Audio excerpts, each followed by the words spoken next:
jours de présidence et ce constat, près de 2 Français sur 3 considèrent Emmanuel Macron comme un mauvais président. Résultat d'un sondage Odoxa dévoilé hier pour le Figaro. Et si l'Élysée veut prouver que la France va mieux, eh bien le message du chef de l'État peine à passer. Jean-Rémy Baudot. Je veux bien qu'on nous farcisse la tête de mauvaises nouvelles. On a l'impression que tout exploserait, c'est pas vrai. La scène se déroule à Dunkerque il y a 2 semaines. Emmanuel Macron, devant des salariés, vante les bons résultats de l'économie française.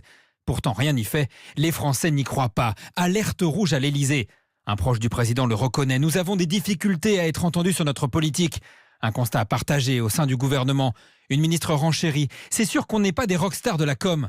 Autour d'Emmanuel Macron, on recherche donc la bonne équation. On va être plus offensif, promet l'un de ses conseillers. On va se battre pour faire valoir la sincérité de nos politiques, notamment pour les plus modestes, précise-t-il.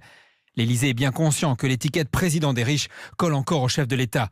Une des pistes consiste donc à multiplier les déplacements sur le terrain en développant un agenda présidentiel uniquement autour de bons résultats. Une communication pas toujours bien maîtrisée, à cause parfois du président lui-même. Jeudi dernier, Emmanuel Macron était à Angoulême pour annoncer 5 milliards d'investissements et des centaines d'emplois. Mais l'opinion n'aura retenu que sa photo polémique avec un t-shirt caricaturant les violences policières. Emmanuel Macron qui va se plier aujourd'hui à un exercice obligé du quinquennat. Discours devant les officiers de l'école militaire à Paris pour évoquer la dissuasion nucléaire et la position de la France sur ce sujet.